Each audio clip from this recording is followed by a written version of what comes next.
Des mesures d'austérité au Gabon mérite d'être examinée avec dextérité. La parole de Dieu déclare qu'il pense avec légèreté la plaie de la fille de mon peuple. Paix, paix, et il n'y a pas de paix.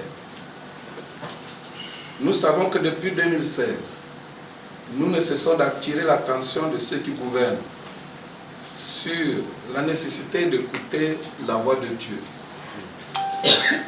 En effet, le 25 janvier 2016, à l'occasion d'une conférence de presse dans un hôtel de la place, nous avons appelé la classe politique gabonaise à aller au dialogue inclusif dans le but de préparer les élections qui devaient se tenir au mois d'août de la même année. Pour qu'elles aient lieu dans la transparence et l'apaisement dont les résultats seraient acceptés par tous. Le camp du pouvoir n'y en avait trouvé aucune opportunité, d'où la crise post-électorale qui se poursuit jusqu'aujourd'hui par un blocage politico-socio-économique. Mesdames, Messieurs, l'éléphant et la gazelle n'ont pas les mêmes problèmes dans la forêt.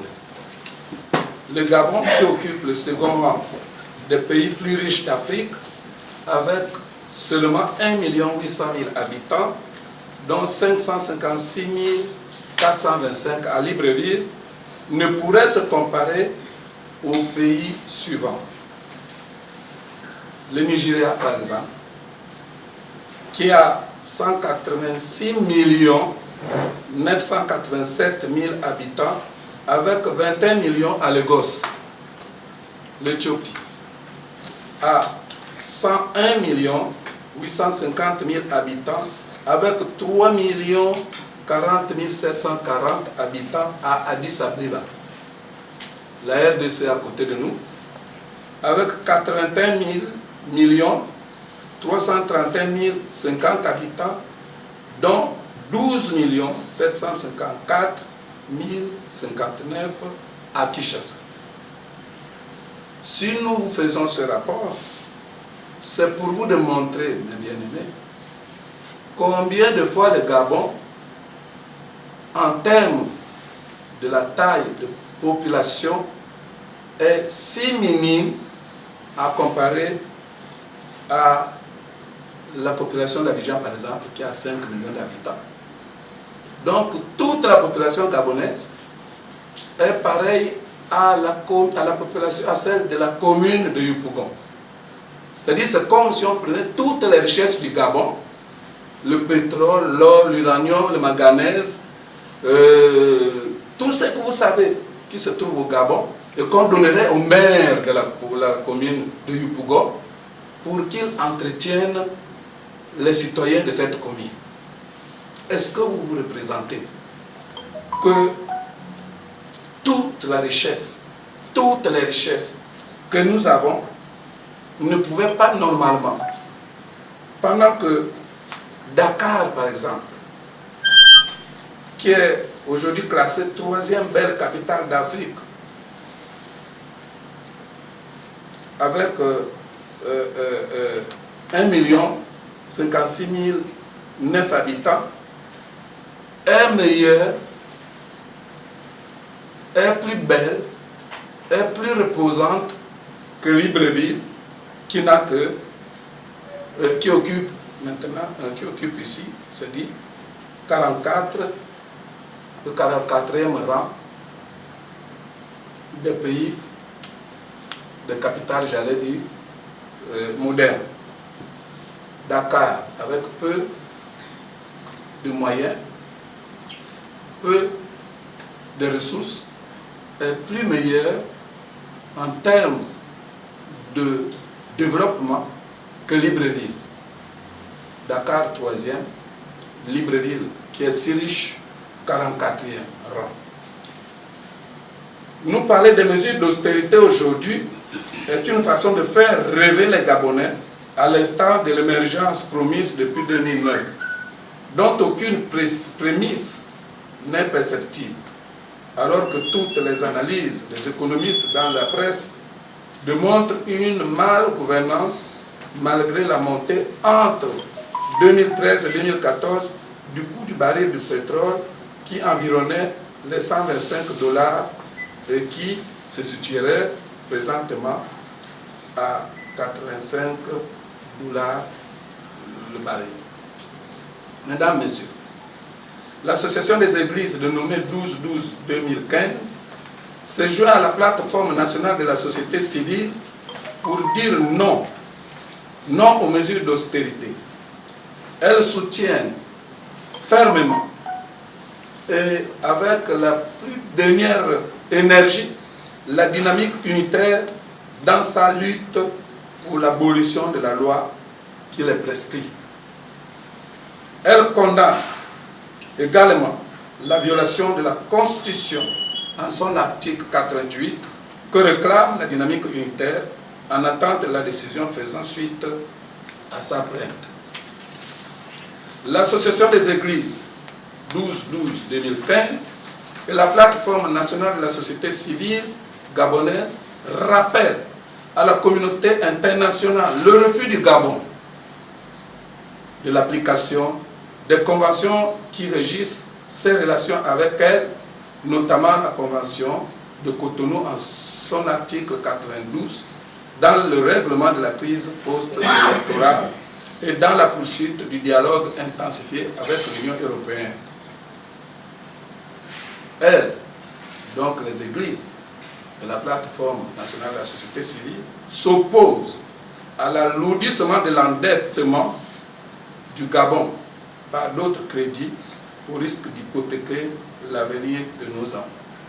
Vous savez que le FMI, la Fed et la Banque mondiale continuent et voudraient continuer à donner de l'argent au Gabon quand on sait que cet argent, ce n'est pas un don qu'on fait à Ali Bongo Ndimba, mais ce sont les crédits que nos enfants vont rembourser. Puisque nous-mêmes, nous allons d'abord rembourser jusqu'à la fin de nos vies. Et puis nos enfants vont se mettre aussi à les rembourser parce que le Gabon doit être dirigé et uniquement dirigé par le système en place. Les deux associations de la société civile gabonaise ne comprennent pas la subite passivité de la communauté internationale devant les violations récurrentes des droits de l'homme au Gabon, inhérente à la crise post-électorale qui a pris naissance le 31 août 2016. La 12-12-2015 et la plateforme nationale de la société civile gabonaise, donc, disais-je, ne comprennent pas la position de la représentation de l'Union européenne qui a soutenu lors de la 3e session du Conseil des droits de l'homme qui s'est tenue du 18 juin au 6 juillet 2018 à Genève en Suisse, que l'élection législative reportée à 3 reprises au Gabon pourrait contribuer à la réconciliation des Gabonais.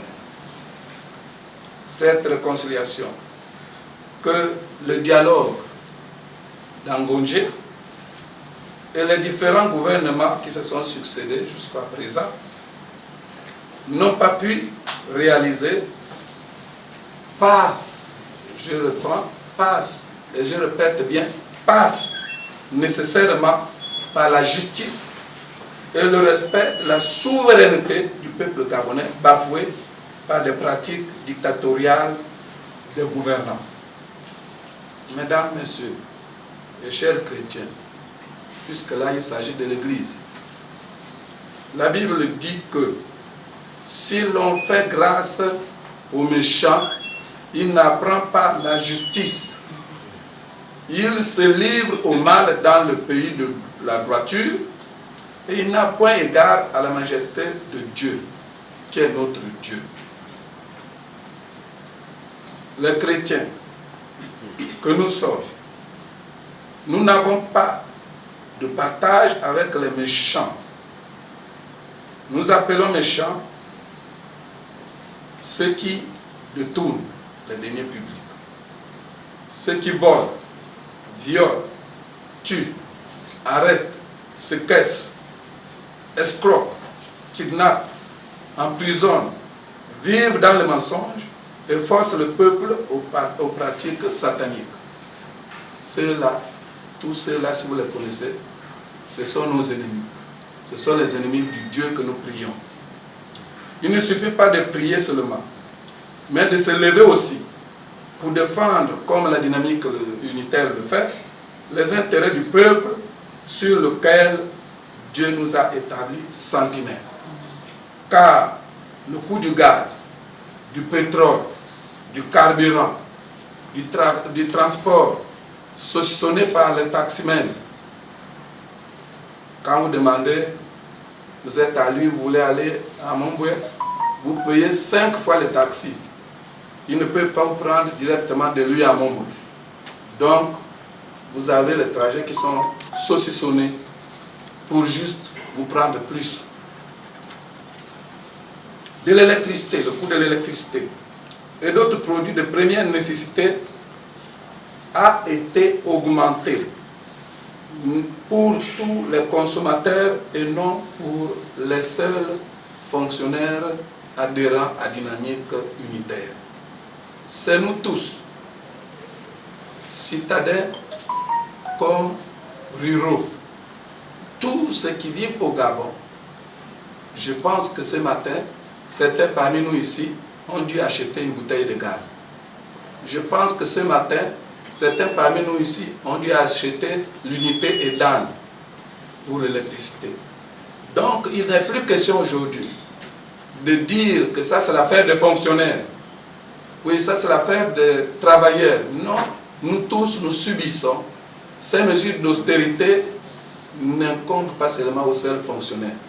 Nous, chrétiens, nous devons savoir que quand tu vas à la boutique, il n'est pas écrit là-bas que les chrétiens payent moins cher et ceux qui ne le sont pas vont payer cher. C'est pourquoi je dirais ici, pour terminer, que nous devons nous lever. Nous devons nous lever derrière une dynamique unitaire. Je vous remercie et que Dieu bénisse le Gabon.